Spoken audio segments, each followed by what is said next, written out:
mais nous sommes en train de partager les informations d'une manière visuelle, les images, les sons et même les textes.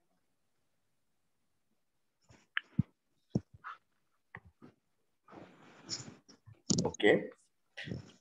Avant dernier point, avant de faire la pratique, je vois l'état est en train d'évoluer.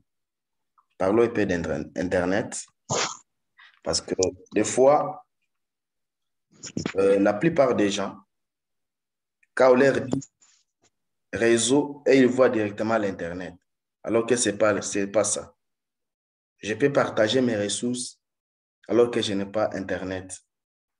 Je peux partager mes ressources avec quelqu'un qui est connecté sur le même réseau local que moi, sans avoir besoin de l'Internet. Et je crois avec les problèmes de la connexion Internet dans notre pays, c'est ce que vous, en tant que développeur, vous devez raisonner à créer des applications qui vont chaque fois tourner sur les réseaux locaux. Je me souviens à un certain moment, si pas 2000, vers 2019, j'ai un ami à moi qui est fournisseur d'Internet, il est au Kenya. Il voulait me proposer si est-ce que c'est possible au Congo ici de voir comment implémenter un hotspot. Donc, nous créons ce que nous pouvons dire un point d'accès qui va balayer par exemple toute une ville. Et comme ça, avec le système de portail captif ou bien la gestion des utilisateurs, nous allons chaque fois dispatcher, nous allons chaque fois donner les vouchers. Donc, nous allons chaque fois donner des comptes aux utilisateurs. Et comme ça, partout là où tu es, tu te connectes à l'Internet avec un compteur qui est en train, bien sûr, de décompter. Presque la même chose que ce que les maisons de télécommunications font. Mais ici, ça ne sera pas les gigas ou les mégas. Vous serez connecté à un Wi-Fi qui va balayer toute la ville. L'avantage, c'est quoi? Parce que vous voyez, par exemple, il y a des disconnects. Je suis en train de me de me déconnecter à chaque moment. Le réseau n'est pas stable. Mais quand vous avez votre source stable, vous serez connecté 24 sur 24 et ça va faciliter certaines tâches. Et là, si par exemple les messieurs venaient avec cette technologie, même les développeurs des applications, ils vont en bénéficier. Les gens vont développer des applications qui peuvent tourner soit sur local, soit sur Internet, pour faciliter l'échange des informations entre les gens qui sont dans la ville ou même en dehors de la ville. Et c'est là que, quand nous étions à l'université, on voulait même initier un projet qu'on appelait bibliothèque virtuelle. Nous étions en train de raisonner comment est-ce que nous pouvons mettre en place une bibliothèque qui sera hébergée à l'ICBC, mais là où les autres universités, les autres écoles secondaires de la ville peuvent chaque fois se connecter et bénéficier. Bon, malheureusement, on était encore des étudiants, on n'avait pas aussi assez de moyens pour acheter les matériels. Alors, quand vous voulez parler du réseau Internet, il y a certains mots aussi encore qui reviennent et que vous devez bien maîtriser, que vous devez bien interpréter. Si je peux définir un réseau à terme simple, si je peux définir Internet à terme simple, c'est l'interconnexion des réseaux, interconnected network. Donc, c'est un réseau informatique regroupant un ensemble de réseaux interconnectés à l'échelle mondiale en utilisant les protocoles d'échange des données standards, les TCP/IP. Je crois dans des séances prochaines, une autre personne pourra même peut-être parler des TCP/IP, des modèles OSI, parce que l'état qui nous est imparti n'est pas vraiment suffisant pour parler de tous les réseaux. Mais nous allons nous efforcer de parler peu de ces termes qui sont des notions fondamentales. Alors, donc, Internet, c'est les réseaux mondiaux. Quand vous voulez connecter des personnes qui sont au-delà des deux pays, là, ne passez pas qu'avec les PAN ou bien avec les MAN, vous allez réussir ça facilement. C'est vrai, vous pouvez réussir ça si vous faites beaucoup de ponts, vous créez des ponts, bien des bridges, vous interconnectez ça. Mais vous voyez, et surtout quand nous avons parlé des signaux électriques, plus vous êtes en train de faire des ponts, même s'il y a des amplificateurs de signaux, le signal à un certain moment sera affaibli. Et vous risquerez de voir votre information risquerait même de ne pas arriver à la destination. Et ou bien même avec la sécurité qui est au pays. Comme ces ponts seront en série, une fois où frappe une antenne qui est au milieu, tous les restes qui suivent là-bas, il ne sera pas connecté. C'est la même chose que nous avons connu quand les M23 sont arrivés en RDC. Ils ont frappé une antenne, je crois que c'est 3 antennes, si j'ai une bonne souvenance. Et nous tous qui étions ici, dans les Butembo, Beni, Anala et Tour même, à cette époque-là, les réseaux de télécommunications utilisaient cette configuration-là des antennes de BTS qui étaient en série. Donc, c'est mieux de passer par l'Internet qui a des communications directes avec des satellites pour résoudre ce genre de problèmes. Un autre élément, c'est l'adresse IP. Et l'adresse IP, comme j'ai vu, il y a certains habitants parmi nous. À terme simple, nous pouvons considérer l'adresse IP comme le numéro de téléphone. Vous avez votre téléphone, maintenant vous voulez effectuer des appels. Ce qui va vous permettre à être en communication avec d'autres, c'est votre numéro, donc votre IP. Et l'adresse IP, c'est un numéro qui est regroupé sur 4 bits. Là où, qui est toujours unique dans un réseau. Quand vous êtes dans un réseau local, jamais vous verrez des équipements qui ont les mêmes adresses IP. Cela va conduire à ce qu'on appelle les conflits d'adresses. J'ai une petite question pratique. Est-ce que même s'il y a conflit d'adresse IP, est-ce que les deux terminaux peuvent arriver à communiquer avec les autres? Il y a une réponse.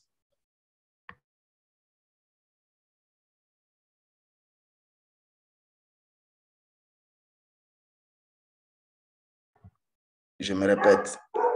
J'ai par exemple une imprimante, j'ai donné l'adresse IP 192.168.88.20 et la même adresse IP par mégarde, je vois un ordinateur qui a cette adresse. Est-ce que cet ordinateur peut arriver à se connecter à l'Internet? Je vois. Oui, presque, vous pouvez répondre.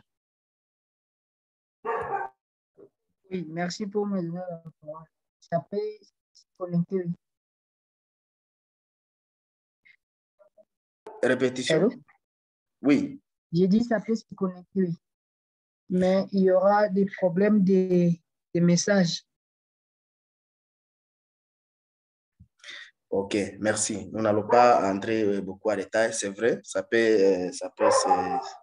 cet ordinateur va se connecter à l'Internet, même si elle a pris l'adresse IP d'une imprimante qui existe déjà dans les réseaux. C'est pourquoi, quand vous êtes en train d'administrer vos réseaux, vous devez ajouter d'autres équipements, d'autres appareils qui vont vous aider à peut-être à chaque fois avoir des notifications de ce genre. Il y a des filtres de Meraki comme Cisco que vous configurez de sorte que quand il y a un conflit d'adresse ou bien quand il détecte que dans un même réseau local, il y a des routeurs, il vous notifie rogue IP, quelque chose de ce genre. Et facilement, vous allez détecter, ah ok, il y a un équipement tel qui a déjà l'adresse qui est déjà attribuée. Et son avantage même, c'est qu'il vous donne même l'adresse MAC. Parce que s'il pouvait se limiter à l'adresse IP, ça sera difficile de savoir c'est quoi cet appareil. Mais quand ça vous donne déjà son adresse MAC, facilement vous allez le détecter sur les réseaux. Avec ça directement, je parle de adresse MAC qui est Media Access Control. Quand nous étions en train d'étudier avant, on nous disait que c'est impossible de changer l'adresse MAC d'une carte. Bon, avec les recherches, certaines personnes disent que c'est possible de modifier ça. L'adresse MAC, c'est une adresse physique, toujours unique d'une carte réseau. Et cette adresse est donnée par le fabricant de cet appareil. Et cette adresse, certains les confondent même à l'adresse IP des IPv6. Je m'excuse, je n'ai pas parlé de ça. Comprenez vraiment l'état noutier à la gorge. Donc, l'adresse MAC, c'est l'adresse physique des périphériques sur les réseaux. Pour se connecter à un réseau, je disais, il faut avoir l'adresse IP. Mais aussi, vous pouvez vous connecter avec votre adresse MAC. C'est le cas des équipements microtiques. Avec les équipements microtiques, vous pouvez ne pas connaître son adresse IP, mais s'il est branché dans votre réseau, il va vous lister, disons, le routeur va vous lister tous les équipements de la famille microtique, même si vous ne connaissez pas les IP, il sera listé là-bas et vous allez être en mesure d'accéder et de les configurer. OK.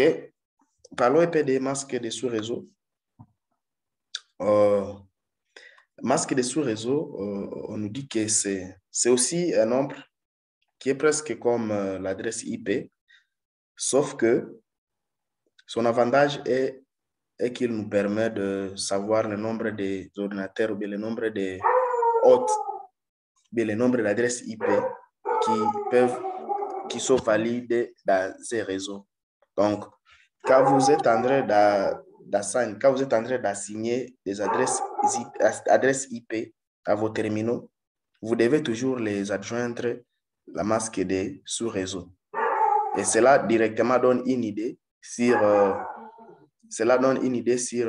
les réseaux et le nombre de terminaux qui peuvent se connecter à votre réseau. Il y a des formules qu'on utilise pour créer, quand on veut faire les subnetting. Donc, vous avez votre réseau, vous voulez les scinder à des petits réseaux qu'on appelle les sous-réseaux, les subnetting.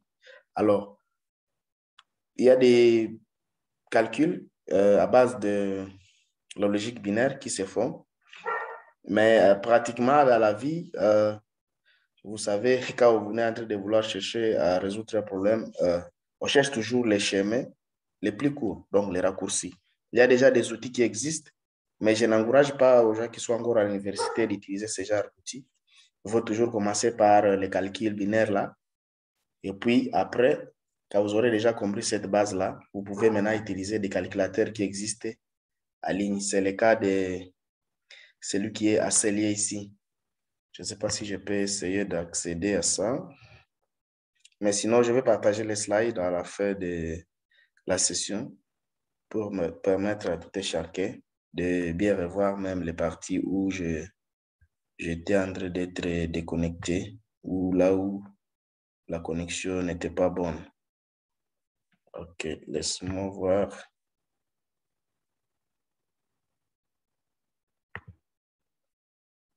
Oh, voilà, il est en train d'ouvrir. Je crois même que j'avais déjà ouvert ça. Quelque part ici. Oui, c'est ici.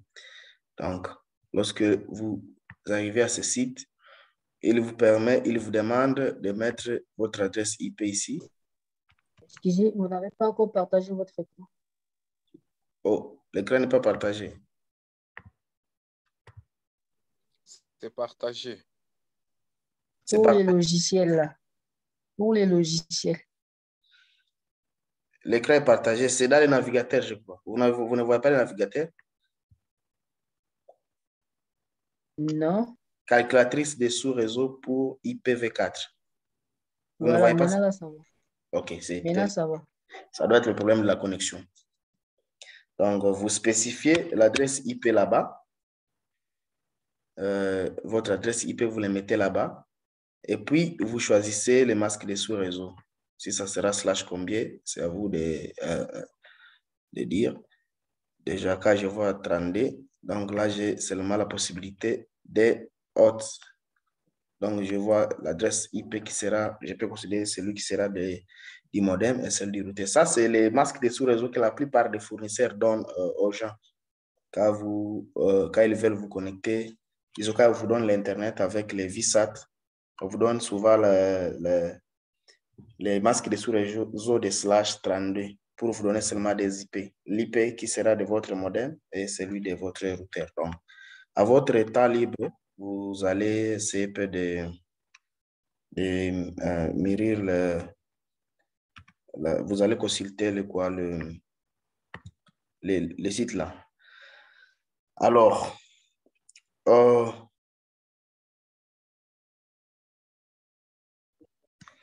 alors je parlais de quoi?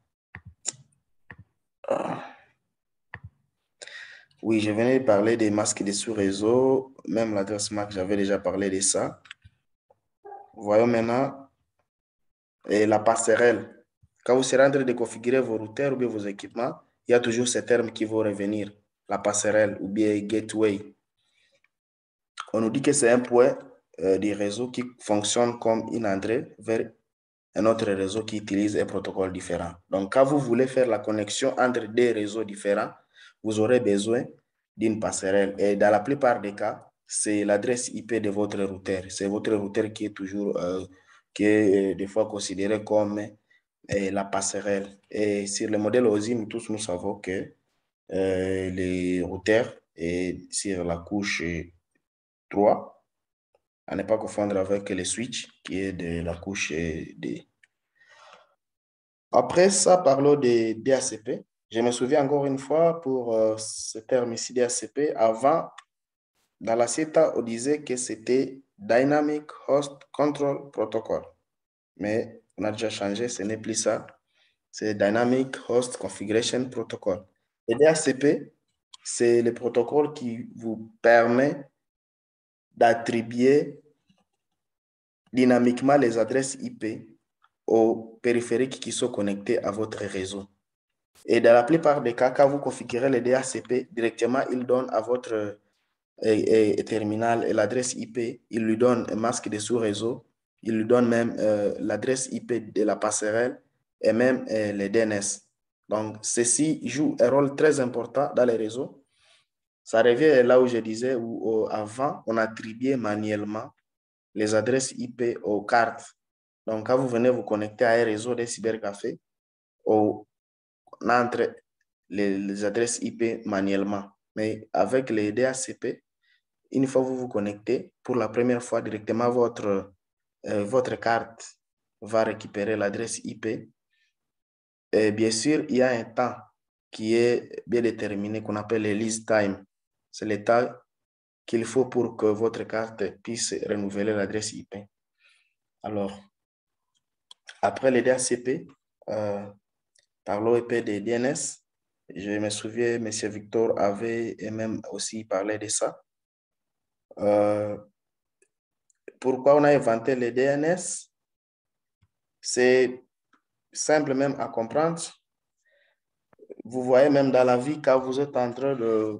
Vous avez des téléphones, vous avez des numéros de téléphone. C'est facile de retenir le nom de quelqu'un que de mémoriser les chiffres qui composent son numéro de téléphone. C'est la même logique qui a poussé aux chercheurs de mettre en place les DNS. Donc, les Dynamic Name System, il vous permet à convertir les adresses IP des machines, des adresses IP publiques, des machines qui sont connectées à l'Internet et traduire ça à un nom que vous pouvez facilement mémoriser. C'est l'exemple, par exemple, JTM rdc.org. Au lieu de taper l'adresse IP, quand je vais consulter les pages de ces sites, au lieu de taper l'adresse IP, je vais tout simplement taper son domaine ici, l'URL, et il va aller me pointer sur la machine qui est en train d'héberger les pages ici. Le temps avance. Alors, les derniers mots sur la théorie, c'est le NAT, aussi très important, surtout quand on est en train de faire les applications qui tournent sur les réseaux. Normalement, comme j'étais en train de le dire à l'introduction, quand vous avez vos équipements qui sont connectés au réseau, chaque équipement doit avoir une adresse IP. Maintenant, quand vous voulez aller à l'Internet, vous ne pouvez pas consulter l'Internet parce que, disons, vous ne pouvez pas avoir accès aux ressources de l'Internet si vous n'avez pas une adresse publique. Alors, imaginez-vous, vous avez une entreprise de 100 personnes et que ces 100 personnes-là veulent consulter quelque chose qui est à l'Internet. Cela veut dire automatiquement que vous devez acheter sans adresse publique à tout et chacun. Et vous voyez, c'est coûteux. Et même peut-être l'organisation qui se charge de distribuer les adresses IP ne sera pas à mesure de donner toutes ces adresses. C'est la raison même que on est en train de passer de IPv4 vers IPv6 parce que bientôt les adresses IP vont se terminer dans les IPv4. Maintenant, pour résoudre ces problèmes-là, parce que aussi c'est coûteux, les adresses IP sont chères. Pour résoudre ces problèmes ici, on a intégré maintenant dans les routeurs la fonctionnalité qu'on appelle les NAT. C'est quoi le rôle de ces NAT ici? Je suis dans mon réseau local, je tape par exemple dans mon navigateur jtm.rdc.org. Donc, j'ai une adresse IP privée qui aimerait accéder à quelque chose qui est public. Or, c'est impossible que l'adresse IP puisse aller sortir de son réseau local vers le réseau WAN. Qu'est-ce qu'il y a? Mon routeur, qui est considéré comme passerelle, va me permettre de connecter mon adresse, disons, de connecter mon réseau local à l'Internet. Maintenant, pour tout le monde qui voudra passer à l'Internet, il y aura ce qu'on appelle la translation. Les adresses IP seront converties de sorte que toutes leurs sorties au niveau mondial seront visibles grâce à une seule adresse IP qui est publique.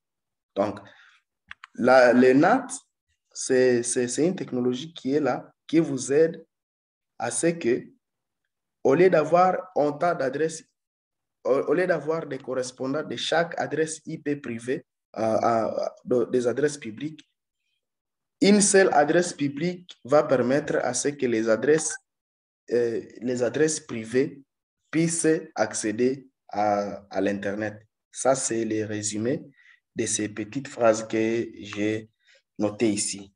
Je ne sais pas si quelqu'un a une question jusque-là.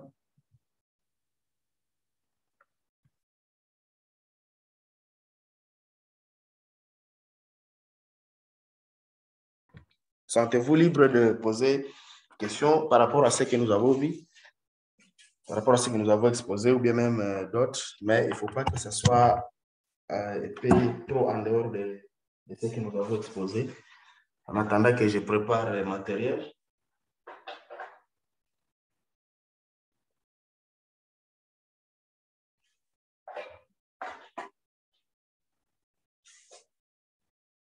Il n'y a pas de questions, donc on a compris. OK, c'est bon. Voilà.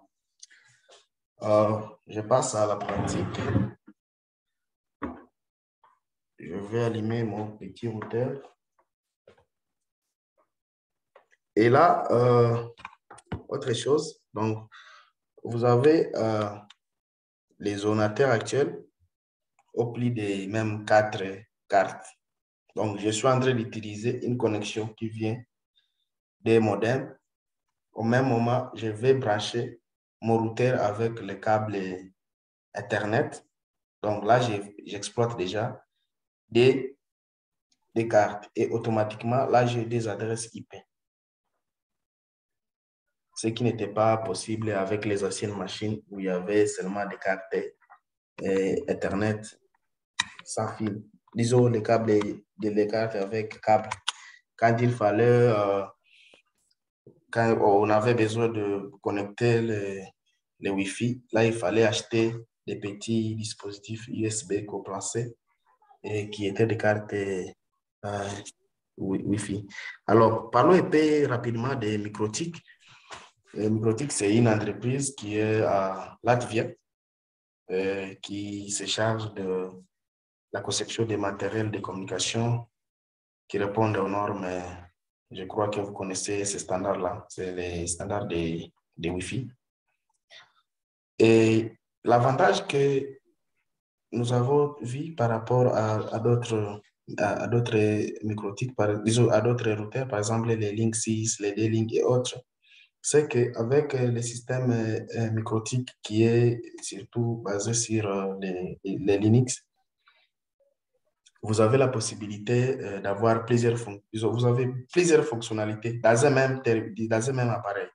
Vous pouvez l'utiliser comme routeur, vous pouvez l'utiliser comme filtre, vous pouvez l'utiliser comme serveur DHCP, DNS ou même VPN.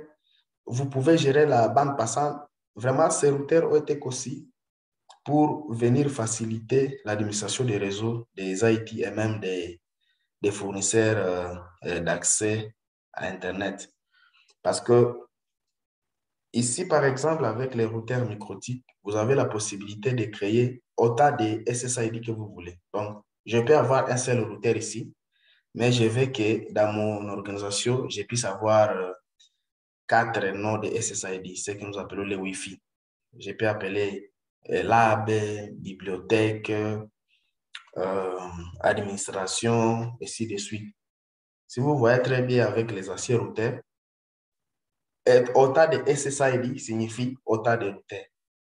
Mais avec Microtik, vous avez la possibilité de le faire avec un seul équipement.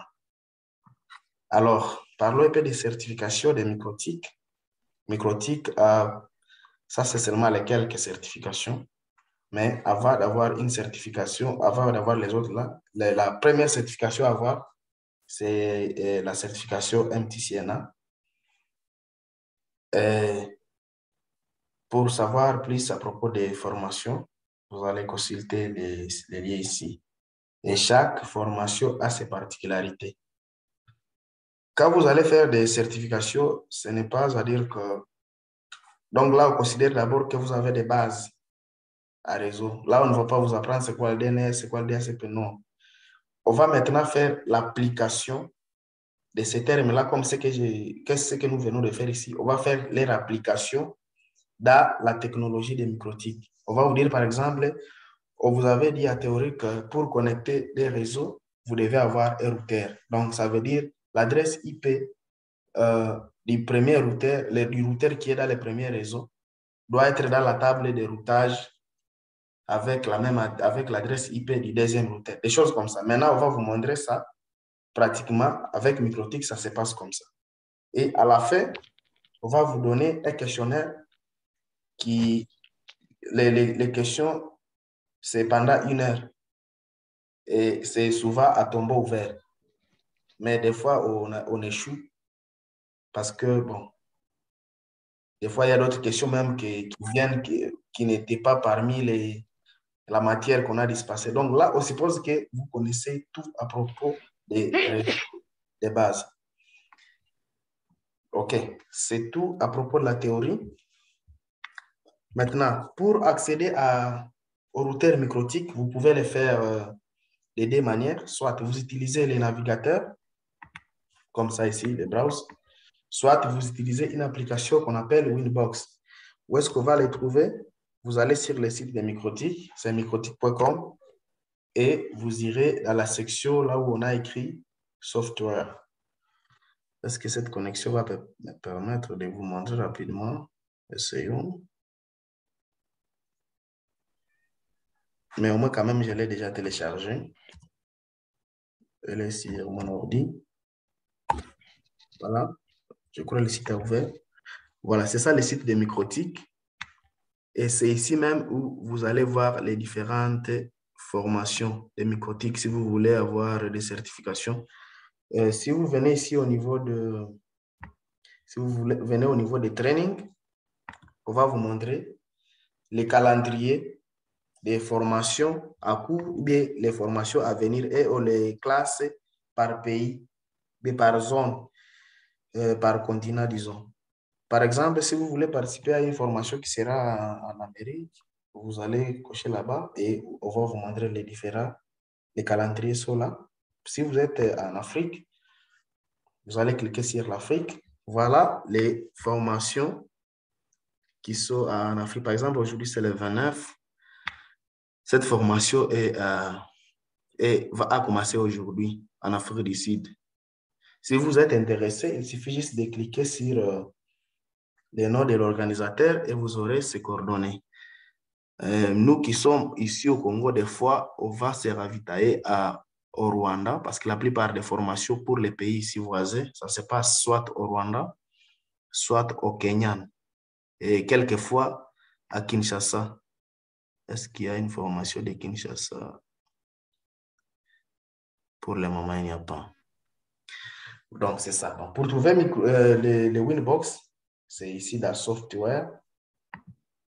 Et si vous venez ici dans Hardware, on va vous montrer les marques, les familles des équipements et les produits des microtiques et leurs spécialités, leurs caractéristiques, et ainsi de suite. Je crois, comme nous avons indiqué l'IRL ici, donc chacun va consulter à son temps libre. Alors, les logiciels sont là. Il suffit juste de cliquer sur Winbox. Vous sélectionnez la plateforme. Si vous voulez Winbox de 32 bits, soit 64, une fois téléchargé, vous aurez quelque chose comme ça ici. C'est ce que je disais. Ma carte, la carte de ma machine n'avait pas l'adresse IP qui est dans le même réseau que mon routeur ici. Mais déjà, quand je l'ai branché, en venant ici sur Nebase et Refresh, là, je vais déjà voir mon routeur qui est branché. C'est ça son adresse MAC, son adresse IP est là, et c'est ça l'adresse IP par défaut. Quand vous achetez un nouveau routeur, il vient avec cette adresse IP, ou bien même quand vous le réinitialisez, et c'est ça son nom. Ceci, c'est aussi une autre chose, un point de plus. Les routeurs Linksys et d'autres, c'est difficile de les renommer. Mais avec MikroTik, si vous avez par exemple 20 routeurs, pour les distinguer, vous pouvez les renommer. Vous dites par exemple le routeur principal et les autres qui vont se connecter comme des ponts, vous les renommez comme vous voulez. Et ça, c'est la version du firmware qui est installée dans ces routeurs. Et c'est ça la marque. Et ça vous montre aussi les temps que j'ai fait depuis que j'étais connecté sur ces routeurs, depuis que j'avais branché mon câble. Alors, pour se connecter au routeur, soit on peut se connecter en utilisant son adresse MAC, il vient ici sur Connect To, soit on peut se connecter en utilisant son adresse IP. Alors, c'est toujours conseillé d'utiliser l'adresse MAC. Et le câble que vous avez branché doit toujours être à un port différent. En tout cas, connexion foutue. OK. Je crois qu'on va devoir arrêter bientôt. Presque temps, mais faisons quand même quelque chose. Alors, je disais, pour se connecter, on utilise soit l'adresse MAC, soit l'adresse IP. Alors, c'est toujours conseillé d'utiliser l'adresse MAC. Et aussi, votre câble doit être placé à tous les ports, sauf le port 1. Parce que le port 1, pour les routeurs microtiques, est considéré comme le port 1, donc le port d'Internet. Alors, par défaut, les noms d'utilisateurs du routeur, c'est admin et le mot de passe, c'est vide. Une fois que vous avez cliqué les marques et vous avez saisi ici admin, vous laissez ici vide et puis vous dites connect. Voilà. Quand vous vous connectez sur un nouveau routeur ou bien vous vous connectez sur un routeur qui a été réinitialisé, vous aurez cette fenêtre ici. Et l'avantage est que si vous achetez un routeur et que vous branchez un câble au port 1 d'Internet, même sans rien configurer, vous avez directement l'Internet parce que les routeurs viennent avec les configurations par défaut. Elles sont là, vous pouvez les lire.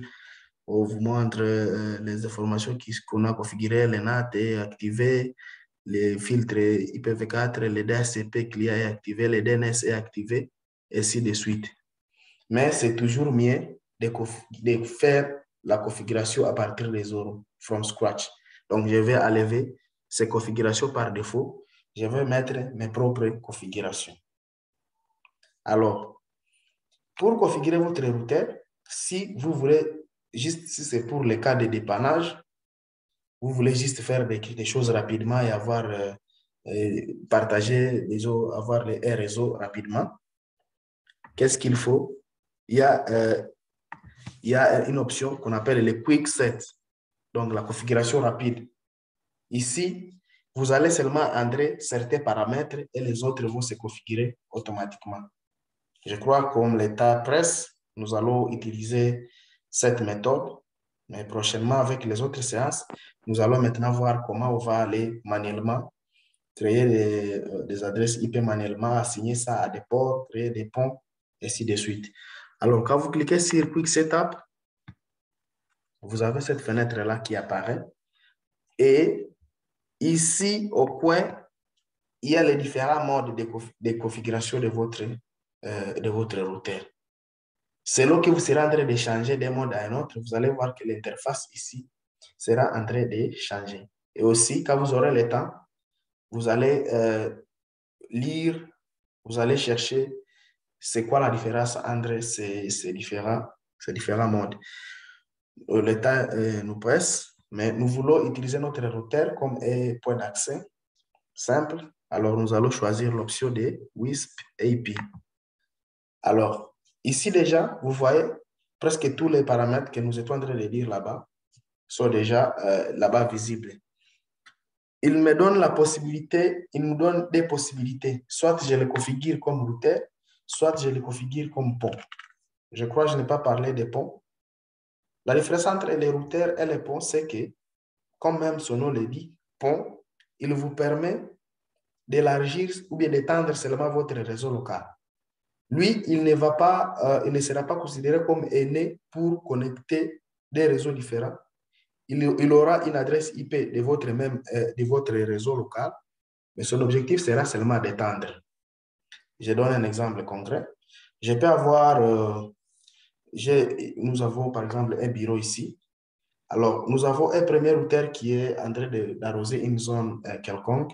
Alors, les gens qui sont dans une zone épais éloignée, ils constatent que le signal est en train d'arriver là-bas avec une faible intensité, puis avec une faible puissance. Alors, avec les anciens routeurs, comme le Link 6, là, on pouvait encore configurer un autre routeur. Là, il va travailler à mode routeur. Vous voyez, il y a un problème. Dans un même réseau local, vous avez deux routeurs. Et des fois, ça peut causer la lenteur du réseau parce que les paquets, pour sortir de l'extérieur, il peut faire beaucoup de lignes, beaucoup de nœuds. Il passe par le premier routeur, le deuxième, et ainsi de suite. Et ça va créer la lenteur au niveau du réseau. Mais quand vous avez un seul routeur, tous les paquets, quand il veut sortir de l'extérieur, il va directement là où il y a la passerelle et sortir. Mais avec le routeur microtique, on a ajouté la fonctionnalité des ponts. On va enlever juste un câble ou soit on le connecte sans fil. Le deuxième routeur qu'on va ajouter à l'autre côté pour étendre le Wi-Fi, on va le configurer comme bridge ou comme pont. Lui, il va recevoir le signal et il va amplifier. Puis les autres personnes qui étaient à une longue distance vont bénéficier avec un signal amplifié. Alors, pour le cas ici, comme nous avons, jusque-là, nous avons un seul routeur, je le configure comme un routeur. Et la partie, je vous ai dit que le port 1 sert des ports d'Internet.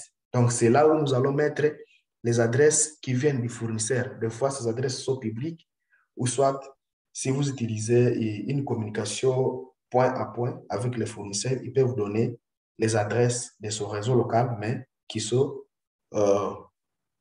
routées.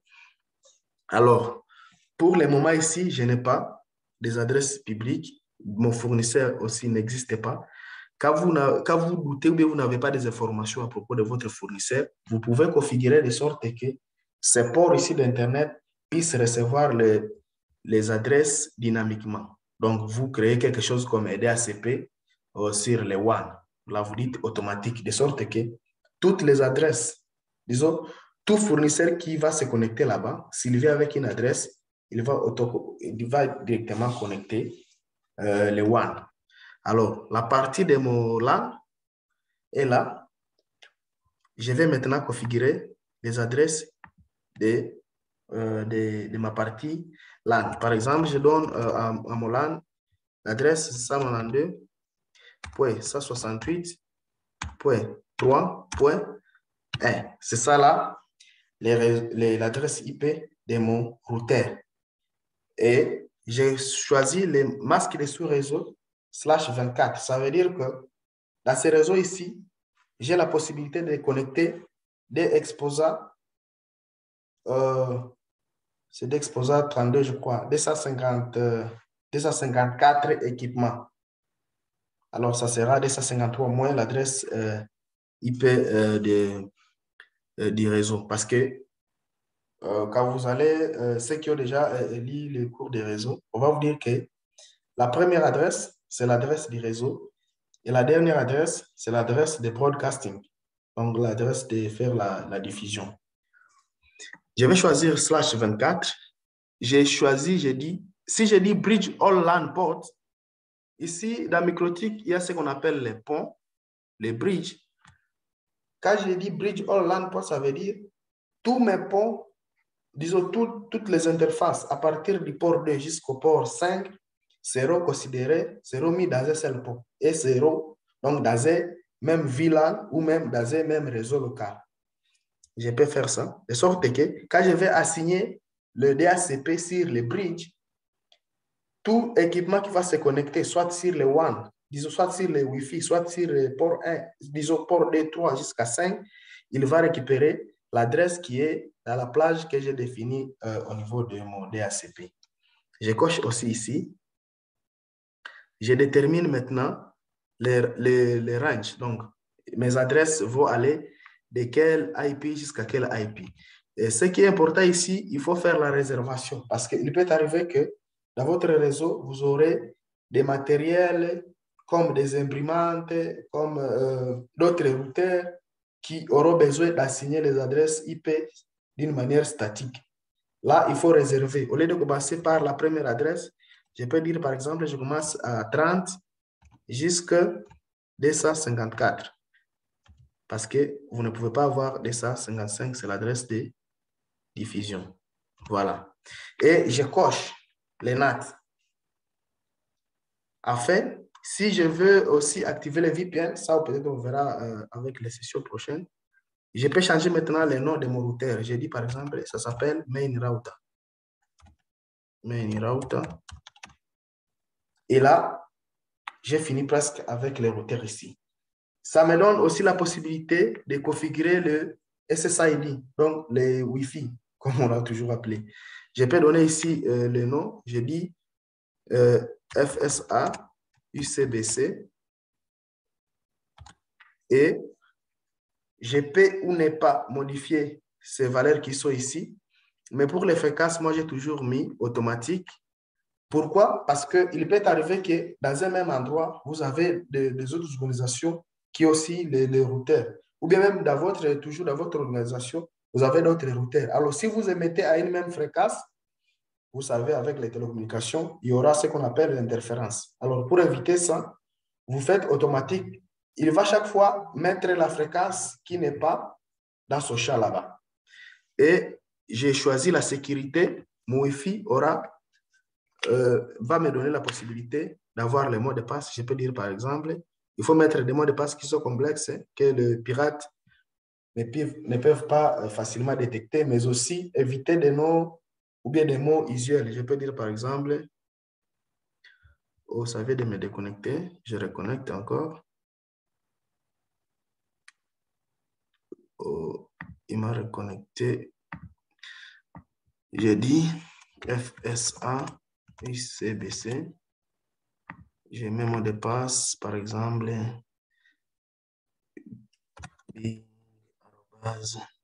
2021T.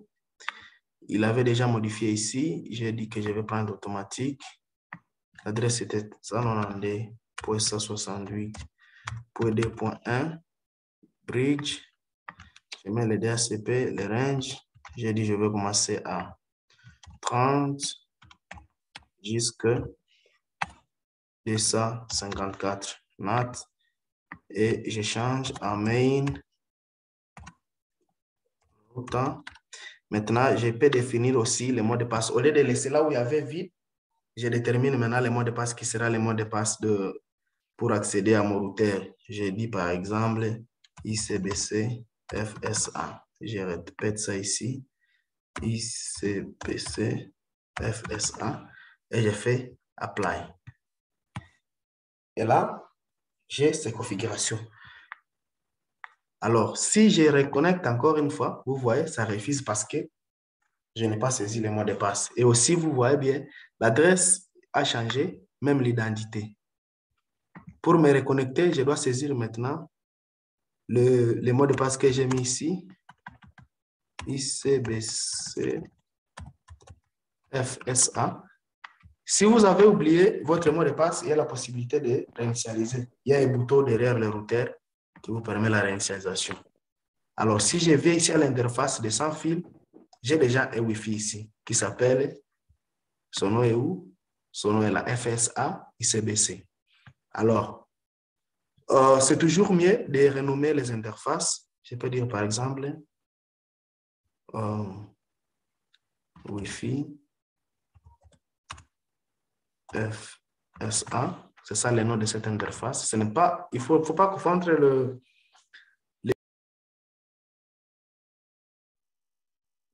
sorry, encore une fois.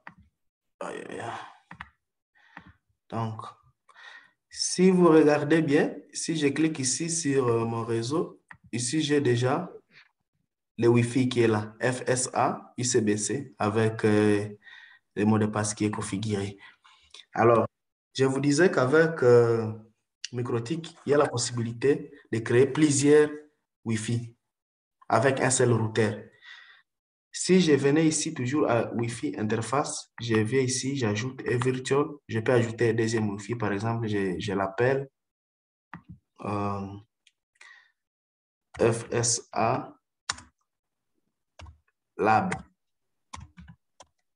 Alors, ici, je ne vais pas modifier, je ne vais pas configurer d'autres paramètres pour que ça puisse avoir l'Internet. Je vous montre seulement comment je peux avoir plusieurs SSID. Il y aura d'autres configurations supplémentaires pour configurer où est-ce qu'il va tirer les adresses IP pour que les gens qui vont se connecter là-bas puissent avoir l'Internet.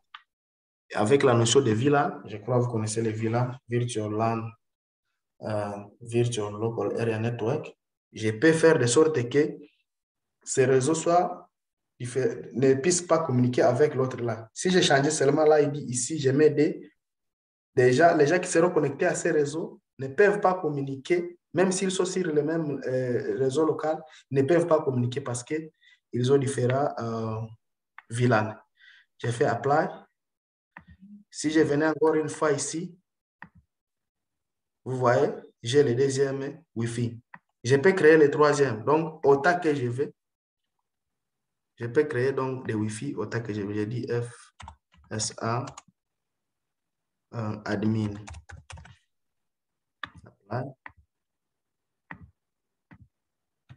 Et voilà, ils sont là. Donc, ça, ce sont les configurations de base. Je vois le temps nous avons dépassé largement le temps. Je ne sais pas s'il y a quelqu'un qui a une question avant qu'on puisse clôturer avec la session. Je sais que j'étais vraiment trop longue. J'étais aussi quelquefois aussi rapide. Comprenez, mais je vais partager les ressources ici, les vidéos et les PDF. Je peux récupérer quelques questions avant qu'on puisse stopper avec la session d'aujourd'hui.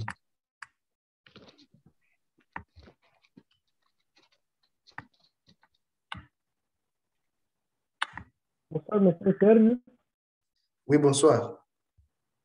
J'ai une question qui m'est arrivée à tête maintenant là. C'est à cause de la connexion. Moi, c'est Grégoire. Okay. Je crois que tout le monde me connaît. Mm-hmm. Et je me disais, ma question, c'est par rapport à votre expérience. Permettez que je puisse votre vie. OK. Je me dis, est-ce qu'il y a moyen, à partir de votre expérience, parce que moi, vous avez l'expérience sur le terrain depuis un certain moment, est-ce qu'il y a moyen d'utiliser des réseaux sur une même machine? Dans quel sens? Par exemple, si j'ai un modem, il y a une SIM Orange, et un autre modem, il y a une SIM RTL. Et est-ce qu'il y a possibilité que ma machine soit capable de chaque fois choisir par exemple, quand ça bascule sur RTL, au moins, la machine soit capable de récupérer Orange si c'est au moins stable. OK, merci. Ça, oui, c'est presque la même chose comme ce que je suis en train de faire ici. Là, vous voyez, je suis connecté à un réseau qui s'appelle BTS. Mais au même moment, encore, je suis connecté avec les câbles. Les BTS, c'est un modem qui a la SIM Orange. Les câbles, c'est les routeurs que nous venons de configurer ici. Même si la machine nous trompe que l'Internet est là. Jusque-là, nous n'avons pas ajouté. L'Internet n'est pas à l'intérieur. Donc, c'est possible. Ça dépend seulement des interfaces que vous allez utiliser, des cartes que vous allez utiliser. Mais un autre avantage qui est là, avec MikroTik, vous pouvez faire ce qu'on appelle le load balancing. C'est le terme qu'il fallait que vous puissiez utiliser. Le load balancing, ça veut dire il va chaque fois balancer les charges. Quand vous avez plusieurs fournisseurs d'Internet, avec ces routeurs, par exemple, j'ai 4 ports, je peux configurer des ports, que ces deux ports soient des WAN. Donc, je fais entrer l'Internet dans les routeurs avec des ports. Le premier port, je peux mettre, par exemple, les VSAT. Le deuxième port, je peux mettre la connexion qui provient de Orange ou bien n'importe quelle Flybox. Et maintenant, les routeurs avec le load balancing, il va chaque fois comparer là où il y a un bon signal d'Internet, c'est l'Internet qui va passer. Et quand l'Internet va basculer de l'autre côté, donc il va chaque fois comparer. Là où il y a un bon signal, c'est ce qui va passer. Et c'est ce qu'on appelle le load balancing. C'est faisable avec les routeurs MikroTik. Ça aide aussi. Ça aide à améliorer d'abord les latency. Vous voyez, avec le VSAT, vous-même, vous savez que le temps de réponse, le latency est supérieur. Si vous utilisez une ligne là où il y a les latency, là où il y a le VSAT, et si excusez, vous pouvez fermer vos micros. Ah, toi aussi. Est-ce qu'on est assez clair? Vous pouvez mettre sur une ligne le VSAT et une autre ligne, par exemple le WiMAX ou même Vodacom ou tout autre réseau. Et là, vous allez gagner le latency. Le VSAT qui a le latency supérieur, ça sera compensé avec le latency de l'autre réseau. Donc, c'est possible avec MikroTik. Merci beaucoup. OK. Une autre question?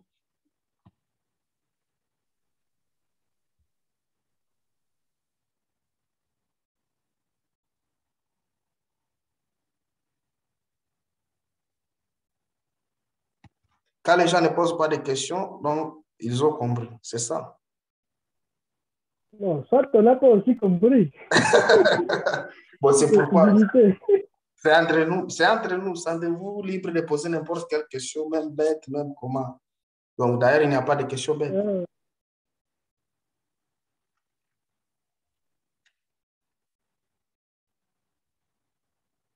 Vous pouvez prendre... OK. Moi, je m'excuse un peu. Je vais un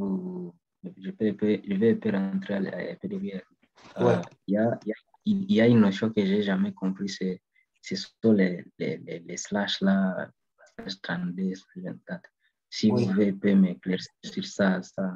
En tout cas, je n'ai jamais compris qu'est-ce que ça fait. En tout cas, tout autre là. Merci.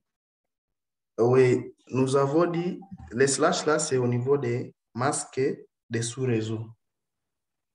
Son objectif, c'est de vous permettre à savoir le nombre d'adresses IP qui peuvent être disponibles dans votre réseau avec ces configurations-là. Alors, malheureusement, ici, il n'y a pas de tableau. Je ne sais pas comment je peux démontrer ça. Je vois la main des princes. Vous voulez poser une question ou vous voulez répondre?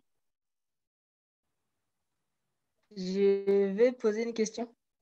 Non. Commençons d'abord à répondre à notre collègue ici. Je disais, les slash là, ça vous donne une information sur le nombre des adresses IP que vous aurez dans votre réseau. Si, au lieu de vous répondre avec les démonstrations, avec les calculs, je peux par exemple rentrer ici au calculateur ici. Prenons l'exemple de notre IP que j'ai dit 192.168.2.1. Alors, KG/8, vous voyez là où on dit nombre de hôtes de sous-réseau. Vous voyez? Oui, je vois. OK. Donc, avec ce slash ici, vous avez la possibilité d'avoir, disons, quand vous avez donné ce slash ici et vous voulez avoir ces hôtes ici, donc vous aurez un sous-réseau seulement. Mais, par exemple, si vous dites, par exemple, slash 24,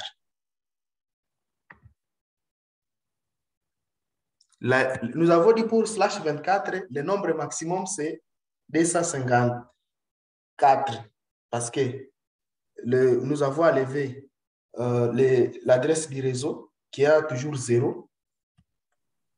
D'ailleurs, ici, j'allais mettre qui a toujours 0. Nous avons aussi enlevé l'adresse de broadcast 255. Alors, le nombre total de IP, c'est 256-2. Alors, avec ça, vous aurez combien de sous-réseaux? Vous voyez, c'est ça le nombre de sous-réseaux. Et si vous voulez savoir les plages, là où le premier sous-réseau commence jusqu'au deuxième, c'est ça ici. Donc, les slash là, ou bien la masque des sous-réseaux, vous donne une idée sur les adresses IP que vous pouvez avoir dans votre réseau là. Alors, comment les calculer? Peut-être on va le faire avec les sessions prochaines. Au lieu de passer par le calculateur, on va vous montrer avec la logique binaire comment on y arrive. Ok, d'accord. Oui, Prince. Oui, merci de me donner la parole. Je voulais poser juste une simple question pour savoir si, à part les logiciels là de détection des adresses IP pour les microtiques, est-ce qu'on peut avoir un logiciel standard qui peut aider à détecter les adresses IP par défaut, par exemple pour des routeurs comme Campium, Ubiquiti et ainsi de suite? Oui, il y a des petites applications qui scannent votre réseau. Je crois il y a IP Scan. Si vous téléchargez IP Scan, lui, il va vous montrer même les adresses IP des équipements qui ne sont même pas des microtiques, même les imprimantes, vous allez voir leurs adresses, même les scanners, ainsi de suite. Il ressemble à ça ici. Vous voyez? Quand vous scannez, il vient avec les noms, l'adresse IP, même les fabricants et l'adresse MAC. Il y a beaucoup, ça c'est juste un exemple. Ça existe. Ouais.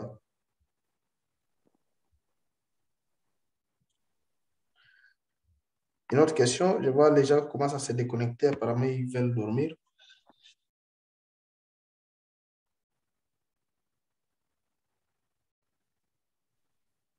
C'est en train de décevoir, comme si on n'est pas là nombreux d'ailleurs. Ouais. Oui, la connexion. Oui, vraiment, la connexion fait défaut. Même moi, j'utilise ici Orange. Je croyais que c'est ce qui va être stable. Mais j'ai même activé Airtel, mais ça n'a pas allé. En tout cas, nous avons un sérieux problème au pays. Je crois que Chine va nous donner la solution avec Connect. Il peut nous parler un peu des avantages de Connect. Oui, Connect, c'est le meilleur. En tout cas, si vous avez besoin de Connect, il faut me contacter. Je vais vous amener le kit à très moins cher. OK. Excusez, ingénieur. C'est le meilleur comment au Chine, est-ce que tu peux nous... Je vois la main de Moïse Matina. Oui, j'aimerais savoir, monsieur, à propos du prix pour la première certification des microtiques, les prix abordables. Bon, moi, je ne suis pas formateur, mais je peux quand même vous dire le prix que j'avais payé pour la certification parce que je l'ai fait 2 fois. La première fois, j'ai fait ça au Kenya, j'ai échoué. La deuxième fois, je suis allé maintenant à Kinshasa. Au moins, quand même, là, j'ai réussi. Laisse-moi voir si je vais voir les prix. Mais ce n'est pas moins que 500. En tout cas, Wow. oui, ce n'est pas moins que 500. Sans mettre les transports et le logement, autres. Les prix seulement de participation. Je crois ici. Oui. Oui, laisse-moi voir ici.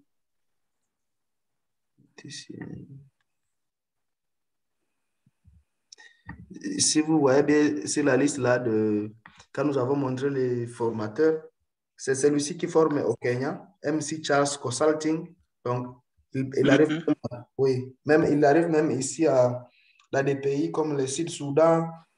C'est lui qui nous avait formé au Kenya, mais pour Kinshasa, c'était balisé.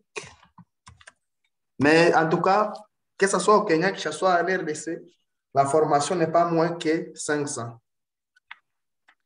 Oui, ok, merci beaucoup. Je crois que c'est ça ici la facture. Voilà. Vous voyez, c'est ça. C'est pour la certification seulement, c'était 550.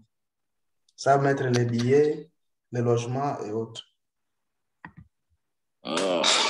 Ouais.